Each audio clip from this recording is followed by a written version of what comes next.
Quem são os 144 mil que aparecem no livro do Apocalipse no capítulo 7? Essa é uma pergunta bastante difícil. Se você conhece o texto de Apocalipse 7, lá fala de uma multidão de 144 mil homens que terão um papel nos dias que antecedem a volta do Senhor. O texto diz exatamente o seguinte: então ouvi o número dos que foram marcados com selo, eram 144 mil de todas as tribos dos filhos de Israel. Da tribo de Judá foram marcados com selo 12 mil, da tribo de Ruben 12 mil, da tribo de Gade 12 mil, da tribo de Aser 12 mil, da tribo de Naftali 12 mil, da tribo de Manassés 12 mil, da tribo de Simeão 12 mil, da tribo de Levi 12 mil, da tribo de Issacar 12 mil, da tribo de Zebulon 12 mil, da tribo de José 12 mil, da tribo de Benjamim foram marcados com selo 12 mil. E então ficam aí os longos debates para tentar identificar quem é esse povo, quem é esse grupo de pessoas. Deixando claro, logo antes de começar esse vídeo, eu vou apresentar aqui a minha posição, aquilo que eu acredito que é o certo, por mais que eu pincele aqui outras posições, mas vou pincelar outras posições no intuito de mostrar qual é a minha posição. Então, se você tem outra posição, você fica aí à vontade para comentar aqui embaixo, fazer vídeos, respostas, comentar sobre as suas interpretações também do texto dos 144 mil. Existem ótimos e excelentes teólogos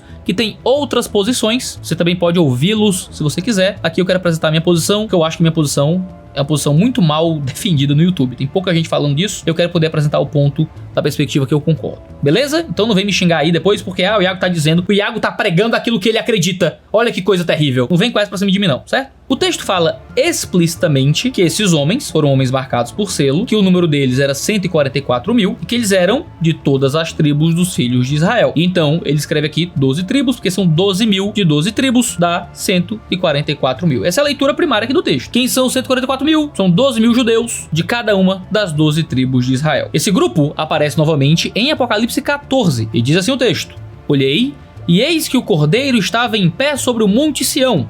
Com ele estavam 144 mil que tinham escrito na testa o nome do Cordeiro e o nome de seu pai. Então a gente tem aqui o mesmo número daquele grupo e eles eram marcados na testa, assim como foi marcado aquele grupo. Então fala aqui de um cântico e tal, e ninguém podia aprender o cântico, senão 144 mil que foram comprados da terra. Então sabemos que eles foram comprados da terra, que estes são os que não se macularam com mulheres, porque são virgens. Eles seguem o Cordeiro por onde quer que ele vá. São os que foram comprados dentre todos os seres humanos, primícias para Deus e para o Cordeiro, e não se achou mentira na sua boca, não tem mácula. Aqui em Apocalipse 14 ele não descreve essa galera como judeus, mas descreve algumas características deles. Eles foram comprados da terra, eram virgens, seguiam o Cordeiro onde quer que ele fosse, parece ser uma terminologia missionária, comprados de todos os seres humanos como primícias, não possuíam mentira na sua boca, não possuíam mácula. É isso aí, são judeus celibatários missionários. Esse foi o 2D Teologia de hoje. A gente tem vídeo toda terça e quinta-feira, 10 horas da manhã. Se inscreve aí no canal.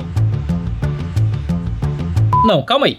Calma aí, porque não é tão simples assim. O texto tem uma leitura primária, mas as pessoas chegam a esse texto com pressupostos muito diferentes. Qual é a grande questão aqui dos pressupostos? Quando a gente vai ler textos do Apocalipse, muitas vezes eles são lidos a partir de pressupostos teológicos maiores, porque o texto precisa fazer sentido dentro de toda a sistematização que muitas vezes nós fazemos da escritura. Isso é perigoso porque muitas vezes a gente deturpa o texto para encaixá-lo em sistematizações que nem sempre estão corretas. E ao invés de um texto corrigir a nossa sistematização, nosso grande bloco teológico, a gente só tenta encaixar o texto na nossa sistematização como uma grande cama de Procusto. Já deve ter ouvido falar essa história, né? O Procusto era uma mitologia grega, pegava viajantes, colocava numa cama, se eles fossem muito grandes, cortava o que passava, se fossem muito pequenos, esticava até entrar. Então é isso que a gente faz com os textos bíblicos às vezes. Textos mais complexos devem ser interpretados à luz de textos mais simples. E muitas vezes a gente escolhe o que é o complexo, escolhe o que é o simples. Às vezes um texto simples se torna complexo quando a gente o lê a partir do nosso pressuposto. E ao invés da gente adaptar o nosso pressuposto ao texto, a gente vai tentar adaptar o texto ao pressuposto, quando às vezes o texto está dizendo outra coisa. Esse certamente é um dos textos que sofre com isso em toda a escritura. Porque a leitura que a gente tem de Apocalipse 7 é completamente dependente ao modo como a gente entende Israel aqui em João. É impossível olhar para esse texto sem ter em mente alguma ideia do relacionamento entre Israel e a igreja. E essa ideia que acaba influenciando muito na interpretação. Porque é uma questão bem ampla aqui. Como é que Deus ainda trata com Israel hoje? Deus ainda trata com os judeus de alguma forma? E aqui que entra as duas principais leituras do texto de Apocalipse 7. Uma leitura mais aliancista e uma leitura mais dispensacionalista. Aliancistas, geralmente, interpretam que Deus não tem mais nenhum trato especial com o povo de Israel étnico no dia de hoje. Como Deus não teria mais nada para tratar com o Israel étnico, Israel aqui seria uma referência à igreja, que é o novo Israel de Deus. Então quando diz que esses homens são 144 mil de toda a tribo dos filhos de Israel, seria uma referência não ao Israel étnico de alguma forma, mas ao Israel espiritual, logo seria uma referência à igreja. Dispensacionalistas possuem outra perspectiva. Eles ainda entendem, aí nas suas várias linhas do dispensacionalismo, que Deus ainda tem uma tratativa com o Israel étnico, seja em profecias que ainda se cumprirão, seja em uma conversão em massa que aconteceria no futuro, e por isso, ao ler aqui pessoas judaicas do povo de Israel, a gente deveria interpretar como o Israel físico, étnico, um grupo de judeus convertido que vivia para Jesus. Então vamos lá, quem é que tá certo nesse debate no fim das contas? Como é que a gente chega nesse texto de uma forma correta? Bom, aqueles que defendem a perspectiva aliancista de continuidade, geralmente dizem que os 144 mil aqui do verso 4, na verdade, é o mesmo grupo da grande multidão do versículo 9, ainda aqui no livro do Apocalipse. Depois de descrever esses 144 mil, que João ouviu a respeito deles, o verso 9 diz, depois dessas coisas, vi e eis grande multidão que ninguém podia contar, de todas as nações, tribos, povos e línguas, em pé diante do trono e diante do Cordeiro, vestido de vestes brancas, com ramos e palmeiras nas mãos. Ou seja, estes argumentam que os 144 mil não é um número literal, mas é um número que representa uma grande multidão de todos os povos. Com isso, fica a pergunta, tá, mas por que esse número específico? E aí, o apelo seria para a simbologia no Apocalipse, onde você teria 12 vezes 12 vezes 1000. O Simon Kistemacher diz que 12 em Apocalipse está ligado à perfeição e que 1000, que no caso seria 10 ao cubo, apresenta 10 como a completude no sistema decimal, indicando aí uma noção de completude, fazendo com que 144 mil seria um simbolismo para indicar a completude perfeita de todos os crentes na Terra. 12 tribos, vezes 12 apóstolos, vezes 10 seria perfeição, vezes perfeição. Para ele, de cada tribo, seria uma incalculável multidão que mostra o conceito de harmonia, unidade e excelência. Ele também diz que o Novo Testamento mostra que as distinções raciais foram destruídas. Agora, esse apelo muito forte para dizer que não pode ser um Israel literal e que eles precisam ser o mesmo grupo da multidão e que por isso os números devem ser interpretados como uma metáfora, como um tipo de simbolismo, vem da ideia de que no Novo Testamento todas as distinções raciais foram destruídas. Todos os crentes são um em Cristo, vai dizer o Kistemacher. E a gente vê isso, claro, em várias passagens da Escritura. A harmonia em Cristo transcende divisões étnicas, raciais, sociais e sexuais. O termo Israel, nesse trecho, representaria todo o povo de Deus. O James Hamilton diz que Deus muda o foco do julgamento das nações ímpias para a proteção do seu povo pelo selo dos santos, e que os 144 mil simbolizam a multidão completa desses santos de todos os povos. O Mark Brighton segue o mesmo caminho, comenta que a contagem lembra o censo de Números, que tinha propósitos de guerra. Em Números, o povo de Deus estava no deserto, se preparando para a guerra contra Canaã. Essa contagem de Apocalipse 7 seria a mesma coisa. O povo de Deus ainda não chegou na Terra Prometida, está no deserto, se preparando para a guerra. Então essa igreja militante e triunfante estaria sendo tratada aqui numericamente, justamente para poder colocar ela como alguém em guerra, diante da sua vitória, como era lá no texto de Números. Essa perspectiva entende que a igreja é o novo Israel. E, portanto, não teria por que haver essa distinção entre a multidão e os 144 mil de forma literal. Uma vez que esse compromisso é assumido, aquilo que for ligado a Israel deve ganhar um aspecto simbólico, como se referisse à igreja. O Robert Mounce argumenta que o número de 144 mil é repetido no capítulo 14, não para assegurar uma identificação exata entre os dois grupos, mas para indicar que nenhum deles se perdeu. Os 144 mil, segundo ele, continuam simbolizando essa grande multidão que não pode ser contada. O capítulo 7, juntamente com o 14, são complementares para indicar a redenção do povo de Deus através da história de forma completa, e que se tá ali de novo o mesmo grupo, só serve para poder dizer que todos eles estão lá e que nenhum foi embora. O James Hamilton diz que o capítulo 14 é o desfecho do capítulo 7. No capítulo 7, os 144 mil são selados, e no 14, eles são vitoriosos. Consequentemente, simbolizam todos os povos da Terra. E assim, aqueles que entendem que os 144 mil do capítulo 7 simbolizam todos os povos da Terra, também entendem que os 144 mil do capítulo 14 são esses mesmos santos. Na primeira citação, eles são selados, na segunda, são vitoriosos. O problema é que essa interpretação aliancista comum de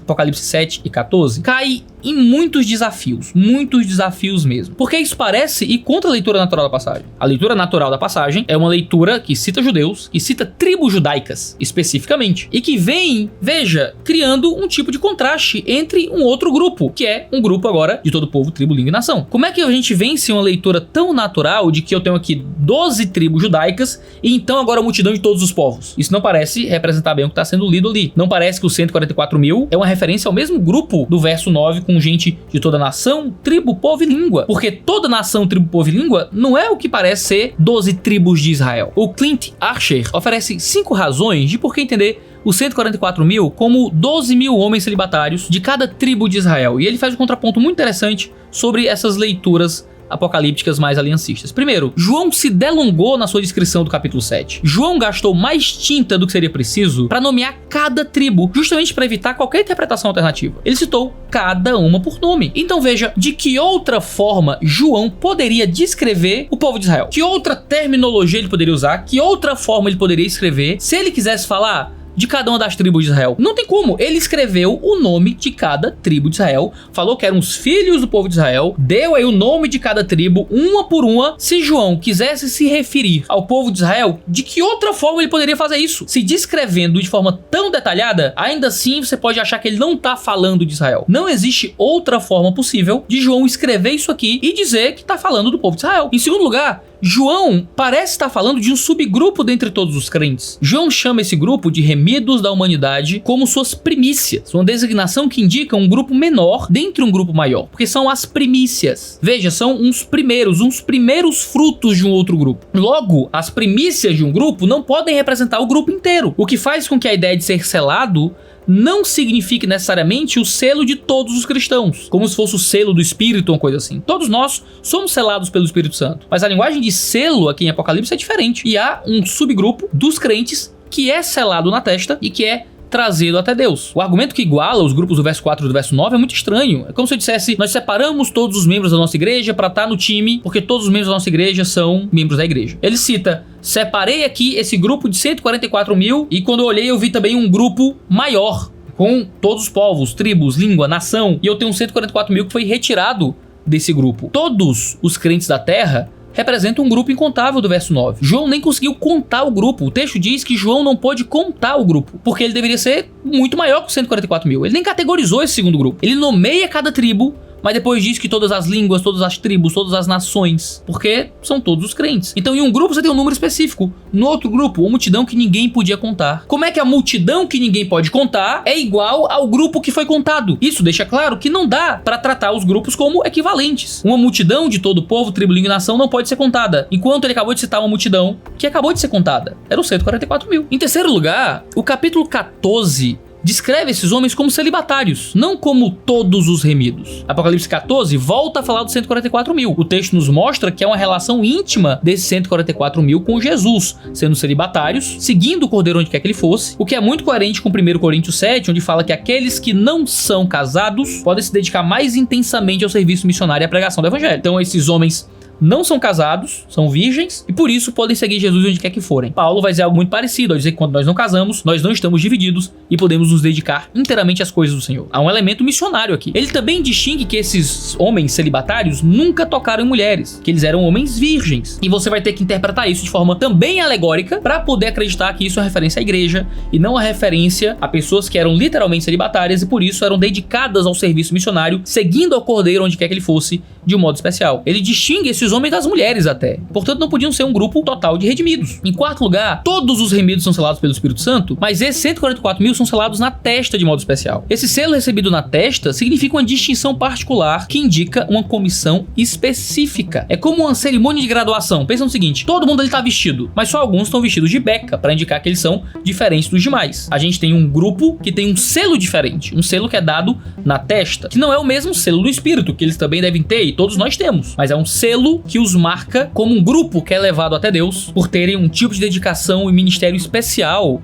a Deus. Em quinto lugar, tem um problema aí. A forma como o Apocalipse usa números não parece condizer com a leitura alegórica dos 144 mil. O livro do Apocalipse usa números 254 vezes. Em somente 2 desses usos, o texto é claramente simbólico, que é no 666, no capítulo 13, verso 18, e na parte sobre os 7 Espíritos de Deus, ou o Espírito Séptuplo de Deus, no versículo 4 do capítulo 1. Sempre que um número aparece, ele deve ser considerado de forma literal, mesmo em literatura profética, tá? Números passam a ser interpretados alegoricamente, geralmente em 3 cenários. Se o entendimento literal leva a um absurdo, se ao entender simbolicamente o texto fica mais claro, ou quando um número é uma figura de linguagem comum estabelecida e por isso ele pode ser visto como simbólico. como no caso dos 70 vezes 7, quando Jesus fala, que é um número comumente conhecido como simbólico. 144 mil não entra em nenhum desses 3 requerimentos. Não é um absurdo entendê-lo como literal. Na verdade, o texto fica mais obscuro se você for interpretar ele de forma alegórica ao invés de forma literal, e em nenhum lugar da escritura, ou no grego vernacular, há qualquer evidência de 144 mil representar qualquer conotação de um número alegórico ou o que é que seja.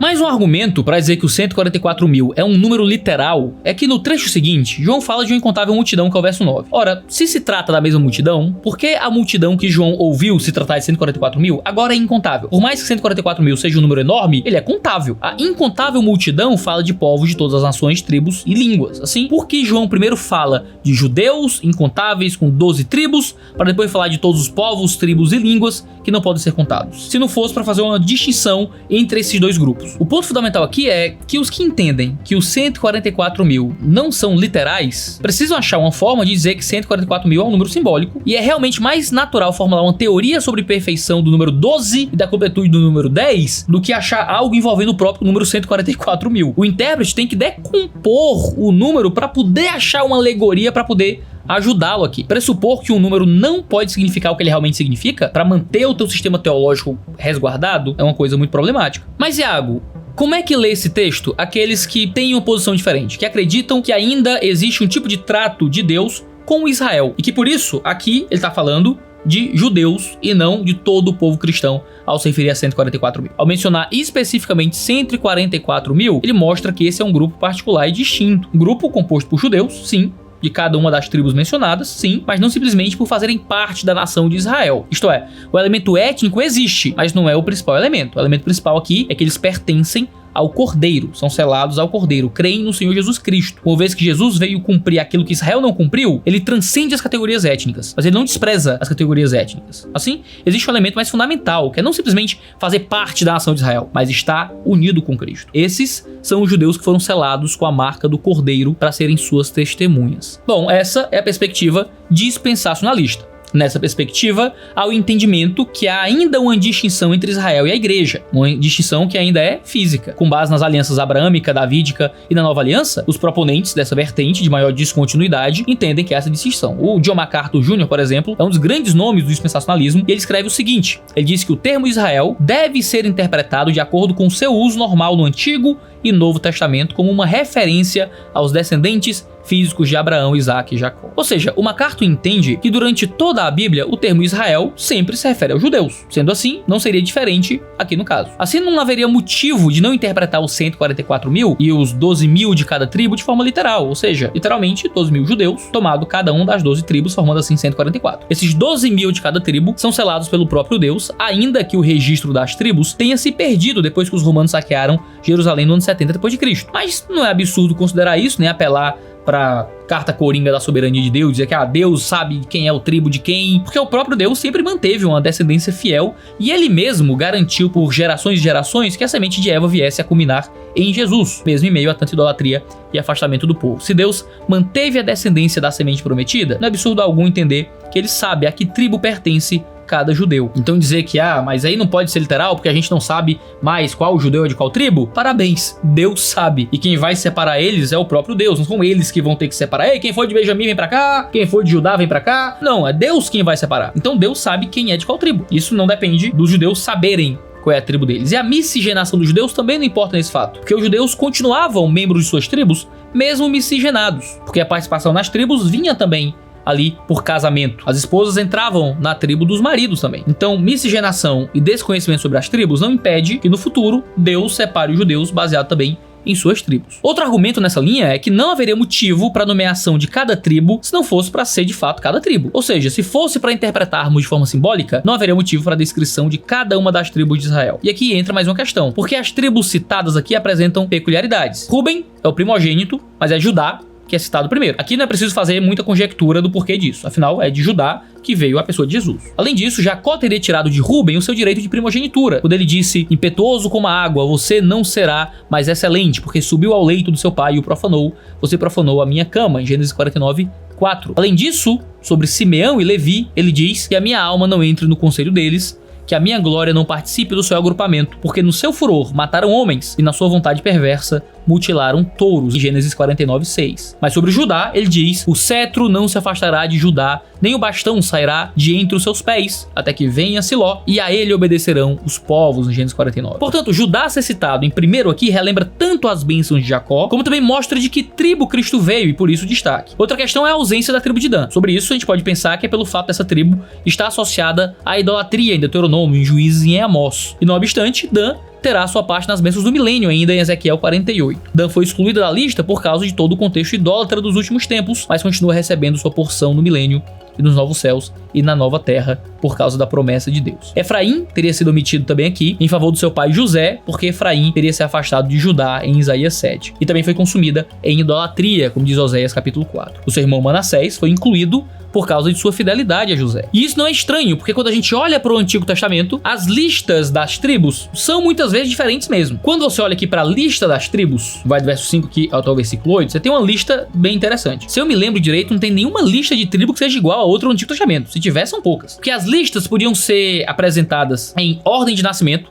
em Gênesis, nas ordens das bênçãos de Jacó, ainda em Gênesis, na ordem do acampamento, em Números, na ordem do censo antes da invasão a Canaã, ainda no fim de Números, na ordem de bênçãos e maldições de Deuteronômio, na ordem das bênçãos de Moisés e na ordem de herança, já em Josué, na ordem pelas esposas e concubinas em 1 Crônicas e na ordem dos portões da cidade em Ezequiel. Então a gente tem aqui uma nomeação de tribos, que é uma nomeação que tem algumas peculiaridades, mas isso não é esquisito, tá? As tribos de Israel são citadas de modo diferente, dependendo do propósito de quem cita. Diante disso, MacArthur fala o seguinte sobre essa passagem. Ele diz que isso reforça a verdade bíblica que Deus não terminou com a nação de Israel. Ainda que Israel tenha falhado em sua missão de ser uma nação testemunha no Antigo Testamento, esse não será o caso no futuro. Do povo judeu virá a maior força missionária que o mundo já conheceu. O resultado do seu esforço será um Israel redimido, como prometido por Deus, e incontáveis gentios remidos. Isso vem justamente na leitura de Romanos capítulo 11, onde Paulo vai falar que ainda existe um futuro para o Israel étnico. Que por mais que Deus tenha quebrado o muro de separação entre os judeus e os gentios, por mais que agora não exista mais judeu nem grego, que tá todo mundo junto, isso não quebra a existência de um Israel étnico que ainda vai receber algum tipo de trato divino. Paulo se apresenta como judeu, diz que eu sou judeu, sou de Benjamim, fariseu de fariseus. Ter se convertido não faz com que ele deixasse de ser judeu. E ele escreve sobre a comunidade judaica de muitas formas, e isso tá em Romanos 11 de forma muito clara, e ele começa a argumentação em Romanos 11 dizendo o seguinte: então eu pergunto, será que Deus rejeitou o seu povo? De modo nenhum, porque eu também sou israelita, da descendência de Abraão, da tribo de Benjamim. Deus não rejeitou o seu povo, a quem de antemão conheceu. Deus não abandonou o povo de Israel de forma definitiva, não. Existe ainda algum trato que ele vai ter com Israel. No verso 11, Paulo ainda diz: então eu pergunto, será que eles tropeçaram aqui, o povo de Israel, físico, para que caíssem? De modo nenhum.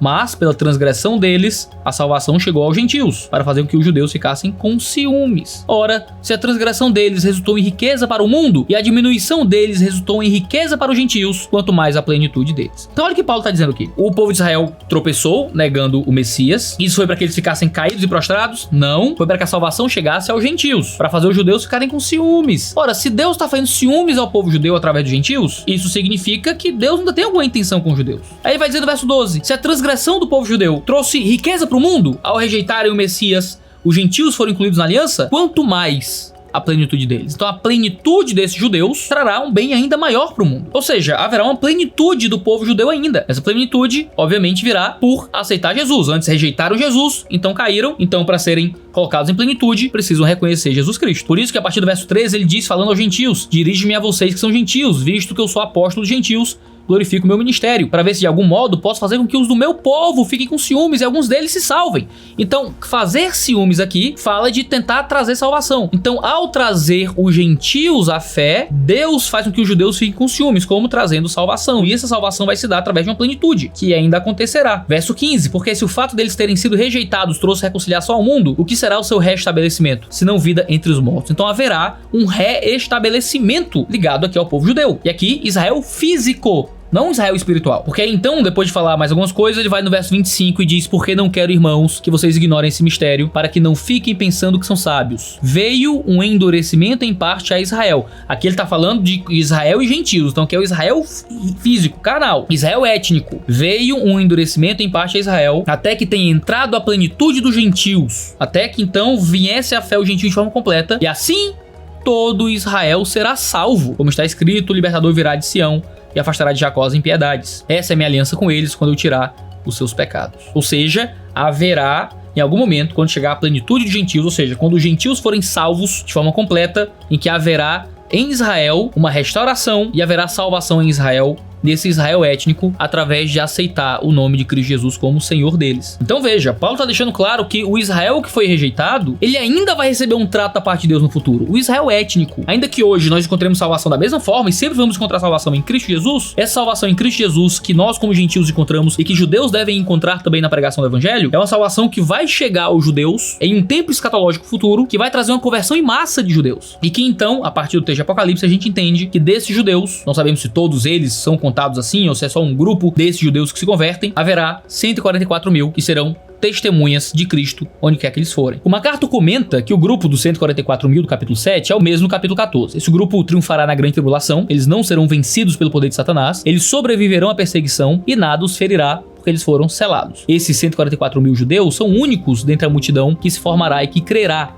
devido ao esforço missionário deles. Esses 144 mil entrarão no milênio sem passarem pela morte. O capítulo 14 de Apocalipse surge depois dos julgamentos que acontecerão no capítulo 6 a 11, depois da tribulação, capítulos 12 e 13, mostrando o esforço de Satanás em destruir Israel ali no capítulo 12. Então, no capítulo 14, João mostra o triunfo de Deus através do seu povo vencendo Satanás. No capítulo 14, com todas as suas figuras de glória em contraste com as de trevas, o capítulo 13 mostra o triunfo do Senhor através dos seus 144 mil. Assim, aqueles que entendem que os 144 mil do capítulo 7 simbolizam judeus da terra, também entendem que os 144 mil do capítulo 14 como sendo esses santos. Na primeira citação, eles são selados, na segunda, são vitoriosos. Muito legal, muito bem. Você ouviu aí minha argumentação, talvez esteja convencido dela, talvez esteja confuso sobre ela, talvez você não sabe exatamente no que acreditar sobre os 144 mil. Que diferença isso faz na nossa vida? Deixa eu encerrar falando 4 coisas que olhar para esse texto, seja de qualquer perspectiva, aliancista ou dispensacionalista, nos traz de benefício. Você pode ter uma posição, pode ter outra posição, todos nós vamos concordar na mesma coisa. Primeiro, esse texto nos mostra que Deus se importa com o seu povo. Se num evento com uma grande tribulação, Deus tem um grupo seleto de pessoas para cumprir sua missão e as guarda de Satanás, as guarda da perseguição e as preserva, se no maior evento contra aqueles que seguem a Cristo, onde quer que ele vá, há a proteção de Deus, nós podemos ter a segurança que hoje, em eventos bem sofridos e duros, mas bem menos intensos que os do futuro, Deus também nos protege. Ele ama seu povo, ele nos guarda e nos preserva para o seu reino eterno. Em segundo lugar, se no evento de maior perseguição aos que são seguidores de Cristo Jesus, ainda há um Deus comissionando um grupo para testemunhar o seu nome, quanto mais nós, que vivemos em tempo de menor perseguição, somos chamados a testemunhar o nome de Cristo nos piores momentos e também nos melhores e mais tranquilos. Em terceiro lugar, Deus guarda aqueles que ele sela. Todos os crentes são selados pelo Espírito Santo. Isso já nos garante o penhor de uma herança eterna. A comparação dos capítulos 7 e 14, quer você veja de forma literal ou permaneça vendo de forma figurada, mostra que Deus guarda os seus selados. Se no evento de maior perseguição da história do mundo, ele guarda uns, ainda que muitos ainda morram por também crerem, há um selo que nem a morte pode arrancar. O selo do Espírito que está em todo aquele que crê. Alguns podem não passar pela morte, mas até os que passarem não perderão o selo que os garante a entrada no reino de glória do Pai. Em quarto lugar, o capítulo 7 é uma luz no meio dos selos que estão sendo abertos, trazendo desgraça sobre a terra. E o capítulo 14 é uma luz que mostra a vitória do selado sobre Satanás. Nada, absolutamente nada na terra, nos céus, no inferno, dentre os homens ou qualquer catástrofe é maior do que o poder de Deus para cumprir o seu propósito. Não há trevas que não sejam sobrepujadas pela luz da glória de Deus. Não há sofrimento que não seja vencido pela missão de Deus de trazer paz. Não há derrota para os que estão em Cristo. Nem Satanás pode vencer os que são separados por Deus. Por enquanto, a gente pode chorar, e chorar muito, mas estamos do lado que no final vai rir. Esse é o 2 de Teologia da semana. A gente tem vídeo toda terça e quinta-feira, 10 horas da manhã, mas de vez em quando tem vídeo novo, então não deixa de clicar nas notificações para receber uma mensagem sempre que a gente postar algo aqui no nosso canal. Vejo vocês na próxima semana, uma semana literal de 7 dias, com os vídeos das 10 da manhã, literal, certo? 1-0, não é completude não. Horário no relógio e um cheiro no seu cangote. Esse sim é metafórico. Tchau, tchau.